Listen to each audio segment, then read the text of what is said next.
जो सबसे बड़ी खूबसूरती इस मजमे की है,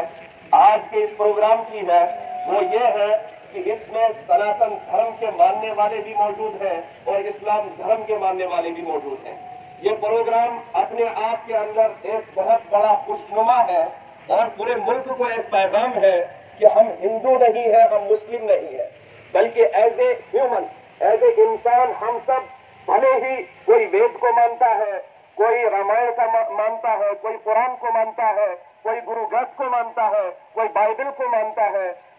ठीक है, धर्म के लिहाज से अगर किताबें हमारी अलग है, सोच हमारी अलग है, फिक्र हमारी अलग है, लेकिन इंसानियत के लिहाज से हम सब एक हैं। हम सब का नारा इंसानियत के जिंदा रखने का नारा है। यही पैगाम शायद इस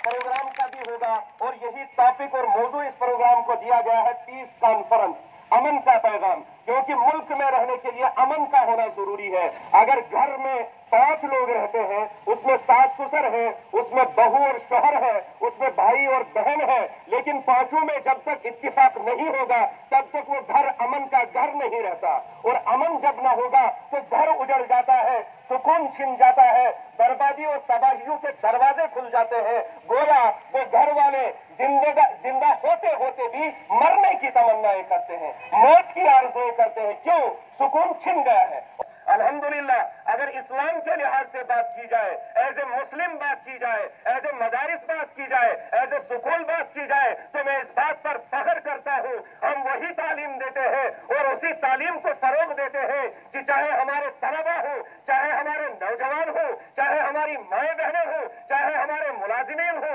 चाहे हमारे मजदूर तबके वाले हो, हम उन्हें कहते हैं कि जिस अल्लाह ने हमें बनाया है, सबसे पहला दर्जा कि उस ईश्वर की पूजा करना सीखो, उस ईश्वर को अपना बनाना सीखो, जिसने आपको प्यारी प्यारी आंखें दी, जिसने आपको प्यारी प्यारी सूरत दी, जिसने आपको दिलो दिमाग और अक्ल दी, जिससे आप ये सोच करते हैं कि मेरा बड़ा कौन है, मेरा छोटा कौन है, बड़े से कैसे ताल्लुक रखना है, छोटे से कैसे ताल्लुक रखना है, कि सबसे पहले सुबह उठ के उस ईश्वर का हक अदा किया जाए जिसने हमें इंसान बनाया। वो चाहता तो हमें जानवर बना सकता था, वो चाहता हमें नबातात और जमादात बना देता, वो चाहता इस कायनात के किसी उस चीज में, किसी उस तखलीक में हमें पैदा कर सकता था, लेकिन उसने हमें अशरफुल मखलूकात बनाया, उसने हमें मुअज्जम और मोहतरम बनाया। उस ईश्वर का जो गद्दार होगा वो कभी भी इंसान का वफादार नहीं हो सकता। ये मेरा मानना है, ये ऋग्वेद का कहना है, ये रामायण का सबक है, महाभारत का सबक है, यही कुरान का ऐलान है, यही गुरु ग्रंथ का पैगाम है, यही बाइबल का पैगाम है। सबसे पहले उसे मानो जिसने तुम्हें बनाया, जिसने तुम्हें इतनी खूबसूरत शक्ल और सूरत दी, और जो उसे मानेगा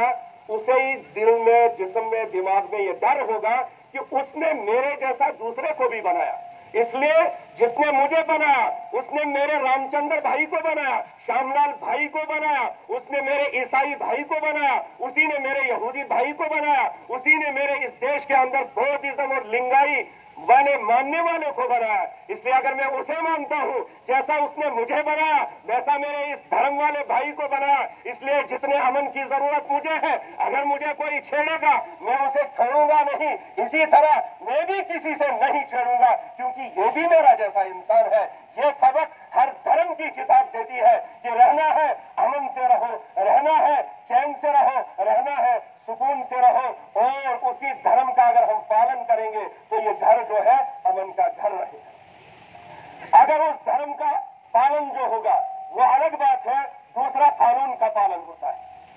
हम इस बात पर फख्र करते हैं कि इस मुल्क का कानून डॉक्टर भीमराव अंबेडकर ने लिखा है, और हम फख्र से अपने तलबा को यह तालीम देते हैं कि तुम अगर मुसलमान हो, तुम्हारे एक हाथ में कुरान होना चाहिए और दूसरे हाथ में मुल्क का संविधान होना चाहिए। वही पैगाम हम देते हैं कि अगर मेरा कोई सनातनी भाई है, हम उसे ये कहते हैं आपके एक हाथ में अगर ऋग्वेद है तो दूसरे हाथ में मुल्क का कानून होना चाहिए, आपके एक हाथ में अगर रामायण है तो दूसरे हाथ में आपके मुल्क का कानून होना चाहिए, अगर आपके एक हाथ में मनुस्मृति है तो दूसरे हाथ में आपके मुल्क का कानून और उसकी पासदारी और उसकी ताजीम और उसका तकद्दुस भी होना चाहिए।